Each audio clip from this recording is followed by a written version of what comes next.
अपने सिरों को प्रार्थना में झुकाते हैं। प्यारे पिता परमेश्वर, हम आपका धन्यवाद करते हैं पिता, क्योंकि आप जीवित सामर्थी पवित्र परमेश्वर हैं। आपके कार्य अद्भुत अनोखे हैं पिता परमेश्वर। आपके वचन में हमारे लिए जीवन है पिता परमेश्वर। आपके पास हमारे लिए सुंदर योजनाएं हैं प्रभु जी। आपका वचन कहता है मैं तुम्हारा परमेश्वर हूँ। प्रभु जी, मैं आपका धन्यवाद करता हूँ इस सुंदर समय के लिए, जब आपके बच्चे आराधना में प्रभु जी वचन में संगति में जब एक साथ बैठते हैं। आपका वचन कहता है कि मैं तुम्हारे बीच में होता हूँ। इसलिए प्रभु जी हमारे लिए ये जरूरी है प्रभु जी कि हम आपकी आराधना को आत्मा और सच्चाई से करें पिता, और आपके वचन के भेदों को समझ सके कि आपका वचन हमसे क्या चाहता है। आपका वचन कहता है कि तुम में से हर एक ने अपना मार्ग ले लिया था, लेकिन प्रभु परमेश्वर ने संसार में आकर हमारे लिए एक नया मार्ग तैयार किया पिता परमेश्वर। उस मार्ग में जीवन है, शांति है प्रभु जी, प्रेम है प्रभु जी, और अनंत जीवन है पिता परमेश्वर। हम उस अनंत जीवन के लिए आपका धन्यवाद करते हैं प्रभु जी। आपकी पवित्र योजनाओं के लिए हम आपका धन्यवाद करते हैं। इस प्रार्थना को प्रभु यीशु मसीह के मीठे पवित्र नाम से मांगते हैं, आमीन। इस समय होगा हमारे पास, अगर किसी के पास कोई गवाही है पिछले हफ्ते पिछले दिनों प्रभु ने आपको कोई आशीष दी हो, तो आप आगे आएं और कलीसिया को बताएं कि परमेश्वर ने आपके जीवन में कोई भलाई की हो, कोई उपकार किया हो। Thank you God. जय मसीह ऑल ऑफ यू। मैं आप लोगों को बताना चाहूँगी, मेरी मम्मी मतलब 2 मंथ हो चुके हैं, वो कोमा में थी। एंड देन मेरी एक फ्रेंड ने यहाँ के उनके लिए प्रेयर करी और वो कोमा से बाहर आ गई हैं। Hallelujah, praise the lord, we thank you आ चुकी है, बट डॉक्टर उनको 1 मंथ से उनकी ड्राई ट्यूब डली हुई थी नाक में से, उसी के द्वारा हम लोग उनको लिक्विड दे रहे थे ओनली। और डॉक्टर बोला भी 1 मंथ और रहेगी उनके। हम दिखा के लेके आए अब, लेकिन 8 या 10 दिन में उन्होंने खुद ने उसको निकाल दिया। हम लोगों ने बहुत ध्यान भी रखा, बट नाइट में ऐसा हुआ कि हम लोगों की थोड़ी सी आंख लगी और उन्होंने निकाल के उसको बाहर पटक दी। हम लोग टेंशन में थे कि कल लेके जाएंगे, डॉक्टर क्या बोलेगा, क्योंकि वो डालते हैं तो वो उसी की वजह से एक बार कोमा में चली गई थी। तो हम लोग बहुत टेंस थे। मैंने मेरे घर फ़ोन किया, मेरी छोटी सिस्टर ने बताया नाइट में ये सब कुछ हो गया घर में। मैंने बस गॉड से प्रेयर करी उठते ही। गॉड, मैं मान जाऊंगी अगर आज मेरी मम्मी की ट्यूब नहीं डलेगी तो, और thank God. Hallelujah, we thank you Lord, we worship you master. हम प्रभु का धन्यवाद करते हैं क्योंकि प्रभु हमारी आवश्यकताओं को, हमारी प्रार्थनाओं को हमसे पहले जानता है। और वचन में लिखा है कि जब तुम एक मन होकर प्रार्थना करो तो वो पृथ्वी पर प्रार्थना की जाएगी, वो स्वर्ग में सुनी जाती। मनुष्य की आत्मा, मनुष्य, सब लोग बोलो उसके पीछे, यहोवा का दीपक है। यहोवा का दीपक, वह मन की सब बातों की खोज करता है। की सब बातों की खोज करता है। प्रभु अपने वचन पर आशीष दे। बहुत सुंदर वचन है ये, कि हम बच्चों के लिए इनकरेज करते हैं कि बच्चे जो हैं वो वचन पढ़ें, सीखें और उनके हृदय में वचन जाए। हेलो, हाँ, जय मसीह की बोलो सब लोग, जय मसीह की बोलो। जय मसीह। पहले मेरी एलर्जी थी, मैंने बहुत इलाज करवाया लेकिन मेरा कोई आराम नहीं आता था। जब से मैं यहाँ आने लगी हूँ मेरी ये एलर्जी बिल्कुल खत्म होगी। वी थैंक यू गॉड, हम परमेश्वर का धन्यवाद करें। मेरी आदत ये थी भी मैं एवल 25 के बिना सो नहीं सकती थी, मेरे को नींद नहीं आती थी। मेरी एवल 25 की गोलियां छूट गई। बाकी जो जर्दा लगाती थी, आज 18 साल से मैं जर्दा लगा रही थी, मेरी वो भी आदत छूट। तालियां भाई, 18 साल से जर्दा जो है आशा जी के लिए ये इतनी परेशान में रहती थी, घर के अंदर इतना झगड़ा रहता था, बहुत झगड़ा रहता था, लेकिन मेरी आंख के आंसू नहीं पीछे हटते थे। ये मन करता था मैं पेट भर के एक बार रो लूं। बच्चे की भी सुबह जाते थे काम से तो मेरे को ये उम्मीद नहीं रहती थी भी मेरे बच्चे घर में खर्चा ले आएंगे कि नहीं ले आएंगे, लेकिन आज बातें हैं लौट के अच्छी तरह कमा के लाते हैं। हालेलुया, हम परमेश्वर का धन्यवाद करते हैं। हमारा परमेश्वर हमारी सब आवश्यकताओं को जानता है। प्रभु को महिमा मिले, सारी महिमा प्रभु को। सभी को हम सिखाते हैं विश्वास करो, विश्वास करो, विश्वास। कितने लोग प्रभु पर विश्वास करते? विश्वास करने का तात्पर्य क्या है मैंने आपको सिखाया है। हम सब लोग विश्वास करते हैं प्रभु यीशु मसीह 2014 साल पहले आया, मेरे पापों के लिए मारा गया। हम विश्वास करते हैं कि हम प्रार्थना करते हैं, परमेश्वर उत्तर देता है। चलो, विश्वास पर आधारित एक व्यक्ति के जीवन में हम देखते हैं यहाँ क्या हुआ। मेरे साथ आप निकालें मत्ती की पुस्तक, उसका 8 अध्याय 5 से लेकर 10 पदों तक को हम। जब वह कफरनहूम में आया तो एक सूबेदार ने उसके पास आकर उससे विनती की, हे प्रभु, मेरा सेवक घर में लकवा रोग से बहुत दुखी पड़ा है। उसने उससे कहा, मैं आकर उसे चंगा करूँगा। सूबेदार ने उत्तर दिया, हे प्रभु, मैं इस योग्य नहीं कि तू मेरी छत तले आए, परंतु केवल मुख से कह दे तो मेरा सेवक चंगा हो जाएगा, क्योंकि मैं भी पराधीन मनुष्य हूँ और सिपाही मेरे अधीन है। ये व्यक्ति की कहानी है। आप जान रहे हैं, एक व्यक्ति है जो पराधीन यानी ऊंचे दर्जे का व्यक्ति है। अगर आप और नीचे पढ़ेंगे तो उसके पास बहुत सारे लोग हैं, नौकर चाकर हैं, व्यवस्थाएं हैं, जो वो कहता है वो हो जाता है। लेकिन वचन में क्या लिखा है, आज इस सुबह वो प्रभु यीशु मसीह के पास गया और उसने क्या कहा, प्रभु यीशु मसीह से क्या कहा, अभी आपने सुना, मेरा सेवक घर में बीमार लकवा है, उसको साधारण ऐसा बुखार और बीमार नहीं है, क्या लिखा है, उसे लकवा हो गया है और वो घर में दुखी पड़ा हुआ है, इसलिए आप क्या करो, उसको चंगा करो। प्रभु ने क्या उत्तर दिया उसको, मैं तुम्हारे साथ चलता हूं, चलो तुम्हारे घर चलता हूं। लेकिन वो डर गया, उसने कहा, प्रभु मैं तो आपको अपने घर ले जाने लायक, आप मेरे घर नहीं आइए, मेरा घर, मेरा जीवन इस योग्य नहीं है कि आप वहां पधारें, इसलिए आप तो क्या करिए, यहीं से बोल दीजिए, यहीं से बोल दीजिए तो मेरा जो सेवक है वो चंगा हो जाएगा। 10 पद पर जरा ध्यान दें, क्या लिखा है, 10 पद पर क्या लिखा है, यह सुनकर यीशु को अचंभा हुआ और उसके पीछे आ रहे थे उनसे कहा, जितने लोग उनके पीछे आ रहे थे उनसे कहा, मैं तुमसे सच सच कहता हूं कि मैंने इज़राइल में ऐसा विश्वास नहीं पाया। समझ गए आप बात को? अब आप मेरे साथ वचन को पलटिए, मरकुस उसका 6 अध्याय, मरकुस उसका 6 अध्याय और 1 से लेकर 6 पद तक। मरकुस 6 अध्याय का पहला पद, वहाँ से निकलकर वह अपने देश में आया और उसके चेले भी उसके पीछे गए। सब्त के दिन वह आराधनालय में उपदेश करने लगा और बहुत से लोग सुनकर चकित हुए और कहने लगे, इसको ये बात कहाँ से आ गई, यह कौन सा ज्ञान है जो उसको दिया गया है, कैसे सामर्थ के काम इसके हाथों से प्रकट होते हैं, क्या यह वही बढ़ई नहीं जो मरियम का पुत्र और याकूब, योसेस, यहूदा का शमौन का भाई है, क्या उसकी बहनें यहाँ हमारे बीच नहीं रहती?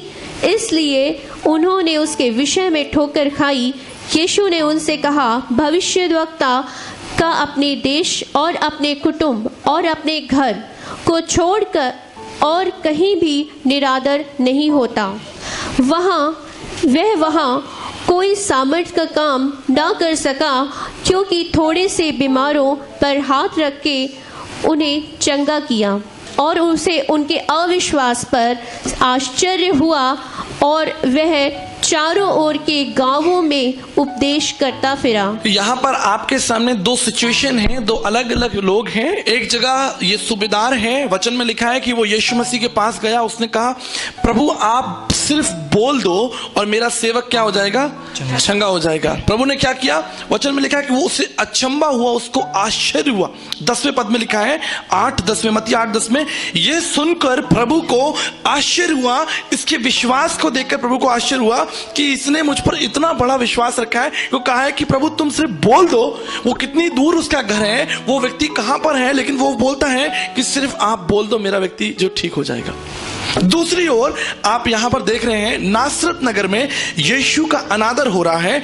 प्रभु यीशु मसीह अपने घर आए हैं, अपने गांव में आए हैं और लिखा है वहां से निकलकर वो अपने देश में आया।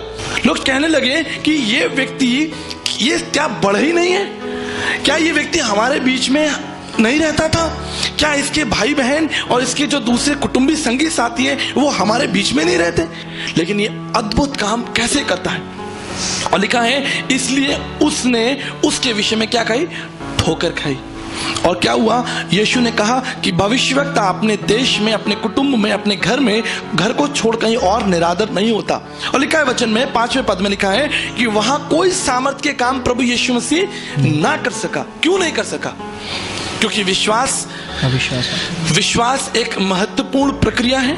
जब आप विश्वास करते हैं परमेश्वर आपके कार्यों को करता है, लेकिन जब आप अविश्वास करते हैं तो आपके काम रुक जाते हैं। जिस तरह से आप विश्वास करके कार्यों को सरल होने की घोषणा करते हैं, उस तरीके से अविश्वास करके आप कार्यों को रोक देते हैं। यह लिखा है वचन में कि प्रभु यीशु मसीह उस गांव के बीमारों को उस गांव में आश्चर्य कर्म नहीं कर सका। उसका सिर्फ एक कारण था कि वहां के लोगों के लिए, और अगर आप छठे पद को बड़े ध्यान से देखें, वहां लिखा है कि प्रभु यीशु मसीह ने उनके अविश्वास पर आश्चर्य किया। यहां प्रभु ने इस व्यक्ति के विश्वास पर आश्चर्य किया था। जब सूबेदार के नौकर को बात करने की, उसको ठीक करने की बात आई, तो क्या लिखा है 10वें पद में, यह सुनकर प्रभु को आश्चर्य हुआ। और यहां पर भी प्रभु को आश्चर्य हो रहा है। इन दोनों आश्चर्य में क्या फर्क है? एक जगह एक व्यक्ति का विश्वास है उस प्रभु यीशु मसीह में कि ये मेरे सेवक को चंगा कर देगा, और दूसरी ओर लोग खड़े होकर देख रहे हैं, तमाशा देख रहे हैं, भीड़ वहां पर है। यीशु मसीह मुर्दों को जिंदा कर रहा है, अंधों को आंखें दे रहा है, लंगड़े यीशु मसीह के नाम से चल रहे हैं, और ये सब कुछ भीड़ में हो रहा है। ये लोग जो यहाँ खड़े हैं ये प्रभु यीशु मसीह के मित्र नहीं है। ये जो भीड़ यहां पर खड़ी है, जो प्रभु यीशु मसीह के विरोध में खड़ी है, ये बोल रही है, क्या बोल रही है कि ये कौन व्यक्ति है, ये कौन व्यक्ति है। क्या लिखा है? उन्होंने चकित हुए, लेकिन उन्होंने उसका क्या किया? वचन में क्या लिखा है? निरादर किया, उसका अपमान किया। इसलिए वचन में लिखा है कि प्रभु यीशु मसीह उनके अविश्वास पर चकित हुआ, आश्चर्य किया। उनकी अविश्वास के कारण प्रभु उनके मध्य कोई कार्य नहीं कर सका। प्रियो, जब हम बात करते हैं विश्वास की, ये बहुत सरल है कि हम परमेश्वर पर विश्वास करें, लेकिन जैसे ही हम परमेश्वर पर विश्वास करना शुरू करते हैं, धीरे से अविश्वास भी अपना स्थान बनाने लगता है। ये हो ही नहीं सकता, ये असंभव है। परमेश्वर की प्रतिज्ञाएं कैसे पूरी होंगी? मैं इतने सालों से बीमार हूं, मेरा बिजनेस इतने सालों से असफल है, मैं इतना कमजोर हूं, मुझे ज्ञान और बुद्धि नहीं है, मुझे पढ़ाई में रुचि नहीं, कैसे परमेश्वर अपना काम करेगा? विश्वास की परिभाषा क्या होती है? इब्रानियों 11:1 अगर आप निकालें, विश्वास की परिभाषा, विश्वास क्या होता है ये आपको समझना है, क्योंकि जब आप विश्वास को समझ लेंगे तो अविश्वास भी समझने में सरल हो जाएगा कि अविश्वास क्या होता है और विश्वास क्या होता है। अविश्वास आशा की हुई वस्तुओं का निश्चय, ये निश्चय है कि परमेश्वर मेरे लिए काम करने जा रहा है। आप निश्चय कर लीजिए कि मेरा भविष्य परमेश्वर के हाथों में है। आप निश्चय हो जाइए कि परमेश्वर अपनी प्रतिज्ञाओं को जो इस पवित्र वचन में निश्चय पूरा करेगा, क्योंकि वो परमेश्वर है, वो मनुष्य नहीं है। मनुष्य झूठ बोलता है, परमेश्वर झूठ। इसीलिए महाभारत के शांति पर्व में हम देखते हैं, वहां लिखा है अश्रद्धा परम पापम श्रद्धा पाप प्रमोचनी। जब हम अविश्वासी होते हैं तो हम परमेश्वर के विरोध में खड़े हो जाते हैं। हम जब विश्वास करते हैं तो परमेश्वर की प्रतिज्ञाएं हमारे ऊपर कार्य करती हैं, क्योंकि वचन में खुद प्रभु यीशु मसीह ने कहा है कि मैं तुम्हारे अविश्वास के कारण कार्यों को नहीं कर सकता। अविश्वासी होना ही परमेश्वर के निकट एक भयंकर अपराध है। जब हम अपराध करते हैं, जब हम अविश्वास करते हैं, तो हम परमेश्वर के विरोध में चले जाते हैं। मैं आपको ऋग्वेद का एक मंत्र सुनाता हूं। यह लिखा है, येन धौराग्र पृथ्वी चात्रणा हेन स्वाहा स्तवित येन नकहा ये अंतरिक्षो राजसो विमाना कस्मे देवाया हविष्या विधिम। ऋग्वेद 10:121 में लिखा है कि जिस परमात्मा ने प्रकाश दिया है, जिस परमेश्वर ने सूर्य को बनाया है, जिस परमेश्वर ने लोगों को स्थापित किया है, जिस परमेश्वर ने पृथ्वी को दृढ़ किया है, जिसने सूर्य को पृथ्वी को एक विशेष दूरी दी है, उस परमात्मा की आराधना तुम पूर्ण श्रद्धा से करो, पूर्ण विश्वास। जब हम आराधना की बात करने आए हैं, हम सिर्फ इस स्थान पर बैठने की आराधना की बात नहीं कर रहे हैं, हम सिर्फ गीत गाने की आराधना की बात नहीं कर रहे हैं, लेकिन परमेश्वर के साथ संबंध की बात कर रहे हैं। ऋग्वेद में लिखा है उस परमेश्वर की आराधना हम पूर्ण श्रद्धा के साथ करें, पूर्ण मन के साथ करें। ऋग्वेद 10:121-2 और यजुर्वेद 25:13 के अनुसार लिखा है, यह आत्मदा बलदा यश्य विश्व उपास्य प्रशंसी यश्य देवा यश्य छाया अमृतम यस्य मृत्युम कस्मे देवाय हविष्या विधिम।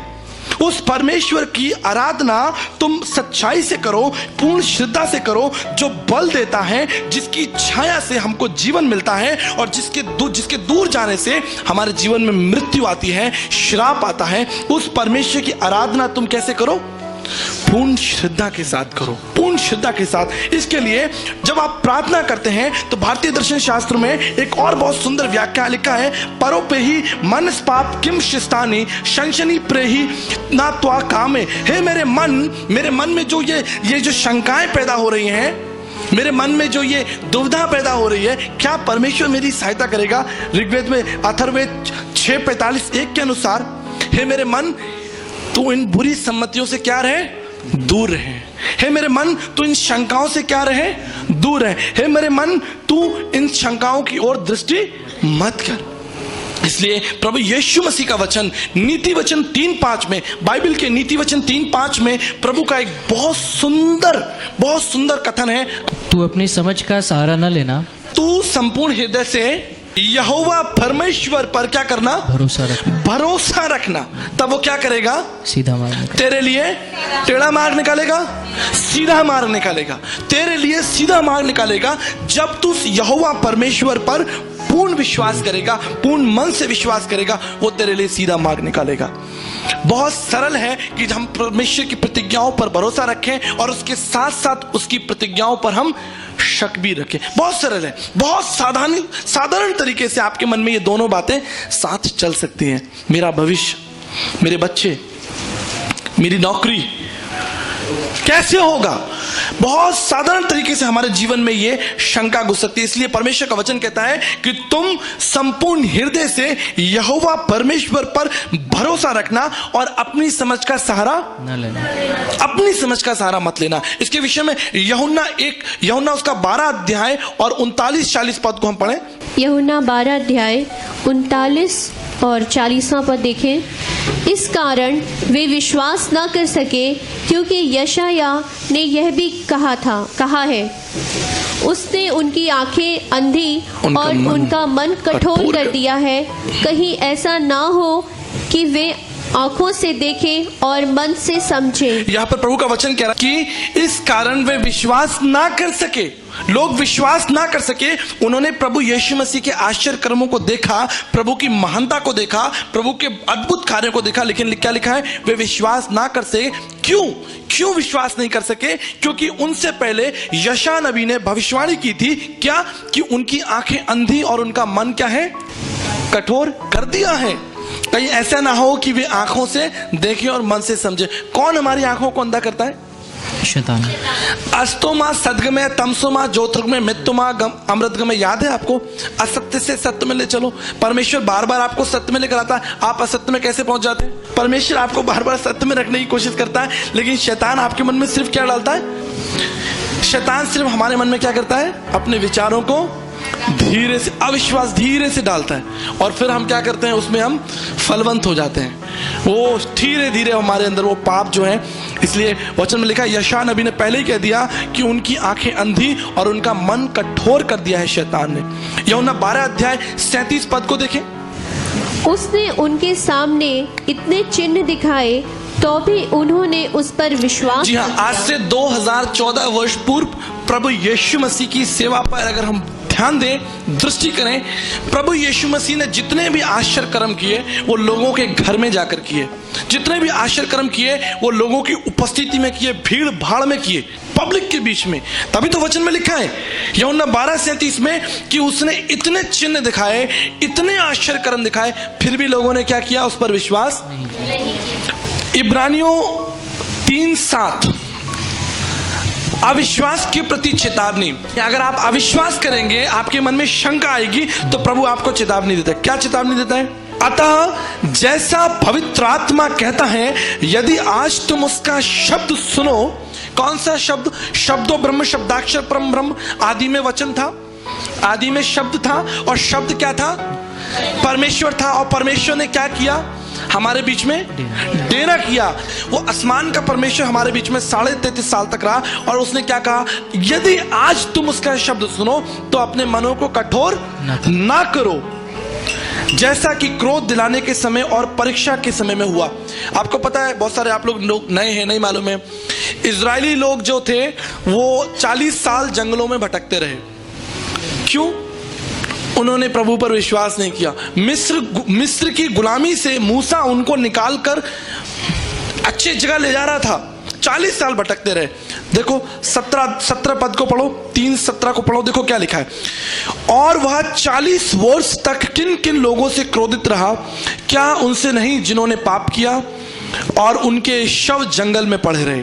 और उनसे किसने शपथ खाई कि तुम मेरे विश्राम में प्रवेश ना पाओगे, क्या केवल उसने ही नहीं जिसने आज्ञा मानी। अतः हम देखते हैं कि अविश्वास के कारण प्रवेश ना कर सके। 40 साल तक परमेश्वर उनको अद्भुत कार्य दिखाता रहा, चमत्कार करता रहा, यहां तक कि वचन में लिखा है कि आसमान से उनके लिए रोटियां भेजी गई, आसमान से खाना उतर कर आया, उनके कपड़े नहीं फटे, उनके जूते नहीं फटे। रात के समय जब वो चलते थे तो वचन में लिखा है आग का खंबा, परमेश्वर आग के खंबे के रूप में उनके आगे आगे चलता था, और दिन के समय बादल के खंबे के रूप में प्रभु यीशु मसीह उसके आगे आगे चलता था। लेकिन क्या हुआ, इतना चमत्कार देखने के बाद में भी उन्होंने क्या किया, अविश्वास किया। और फिर क्या हुआ, उनके शव कहां पड़े रहे, जंगलों में, उनकी लाश जंगलों में पड़ी रही। यह है अविश्वास की चेतावनी। इसलिए 12 पद को आप दूर ध्यान से पढ़ लीजिए। 12 पद को, हे भाइयों, 3:12, हे भाइयों चौकस रहो कि तुम में से ऐसा बुरा और अविश्वासी मन ना हो जो तुम्हें जीवते परमेश्वर से दूर हटा ले। क्या करें, हमारा ऐसा मन ना हो, बुरा मन। कैसा मन लिखा है, बुरा मन। प्रभु ने साफ साफ बात की है। प्रभु हमारा घुमा फिरा के बात नहीं करता, साफ बात करता है कि तुम में से ऐसा किसी का बुरा मन ना हो जिसके मन में अविश्वास पैदा हो। कहीं ऐसा ना हो कि उस अविश्वास के कारण तुम परमेश्वर से क्या कर दो, दूर हट जाओ, तुम्हारा संबंध परमेश्वर से टूट जाए। हम सबके मन में अविश्वास आता है। अविश्वास कब आता है, जब परिस्थितियां जो है नकारात्मक होती। जब सब कुछ ठीक है तो प्रभु हमारा बड़ा महान, लेकिन जैसे ही परिस्थितियां गड़बड़ा जाती हैं, सारा जो ध्यान और ज्ञान है वो सब भटक जाता है, और फिर हम क्या करने लगते हैं, हम कुड़कुड़ाने लगते हैं। अविश्वास, हम कहते हैं ना विश्वास में बड़ी शक्ति है, पर मैं आज की सुबह आपको बताता हूं अविश्वास में भी बहुत शक्ति है। जैसा आप बोगे वैसा, जैसा वो नहीं वैसा हो जाएगा। आप अविश्वास करोगे, आपको अविश्वास ही मिलेगा। इसलिए वचन कहता है ऐसा मत करो कि तुम ऐसा हो जाओ। इसलिए अब हम क्या करें, फिर हम क्या करें, हमारे पास क्या क्या उसके लिए कोई उपाय है। इब्रानियों 4:16 में इसका उपाय दिया गया है। इसलिए आओ हम अनुग्रह के सिंहासन के निकट याद बांधकर मजबूती से चले कि हम पर दया हो और वह अनुग्रह पाए जो आवश्यकता के अनुसार हमारी सहायता करें। यहां पर आज की सुबह मैं आपको एक महत्वपूर्ण बात आपके मध्य में रखना चाहता हूं। अविश्वास आपके जीवन में आएगा। मैं ये नहीं कहूंगा कि अविश्वास नहीं आएगा, इसकी कोई गारंटी नहीं है। बाइबल में कहीं नहीं लिखा कि अविश्वास नहीं आएगा, लेकिन क्या लिखा है, तुम प्रार्थना करो, आओ हम अनुग्रह के सिंहासन के निकट चलें, हम बार बार जाएं। अविश्वास आएगा, आने दीजिए, लेकिन हमें क्या करना है, परमेश्वर की प्रतिज्ञाओं को थामे रखना। अविश्वास को भी आने दीजिए और वचन को पकड़े रहिए। अविश्वास आएगा, लेकिन जब परमेश्वर की प्रतिज्ञाएं भी आपके जीवन में प्रवेश करेंगी तो वो अंधकार क्या हो जाएगा, अंधकार। अस्तोमा सदगमय, असत्य से सत्य की ओर, तमसोमा ज्योतिर्गमय, अंधकार से ज्योति की ओर, तम और मृत्युमा अमृतगमय, और हमें मृत्यु से जीवन की ओर। मृत्यु का मतलब यही नहीं वो जो आप 70 साल बाद 80 साल बाद मर जाओगे, सिर्फ वही वाली मृत्यु नहीं। ये एक स्पिरिचुअल सेपरेशन, परमेश्वर के साथ अलगाव। पृथ्वी पर जिंदा हो आप, बिल्कुल ठीक ठाक 6 फुट के हो, मजबूत बढ़िया, लेकिन आपका परमेश्वर के साथ क्या है, संबंध नहीं है, तो आप कौन हो, आत्मिक मृत्यु आपके जीवन में आ चुकी है। इसलिए परमेश्वर आपकी सहायता करे, आपको ज्ञान दे, बुद्धि दे, और सबसे बड़ी बात, आपको अविश्वास को क्या करे परमेश्वर। अगर आप चाहते हो कि आपका अविश्वास दूर बना रहे, आपको क्या करना पड़ेगा, इसलिए आओ हम अनुग्रह के सिंहासन के निकट हियाव बांधकर मजबूती से अनुग्रह के सिंहासन के निकट चलें। तब क्या होगा, परमेश्वर हम पर क्या करेगा, दया करेगा, वो अपनी दया से हमको संभालेगा। तो जितने लोग चाहते हैं उनके लिए है, क्योंकि प्रभु ने कहा मैं तुम्हारे अविश्वास के कारण काम नहीं कर पाया। तो जो विश्वास रखेगा वो निश्चित और निश्चित परमेश्वर से आशीष पाएगा। विश्वास परखा जाएगा, आनंद समझो, शैतान तुमको डराएगा, आनंद समझो।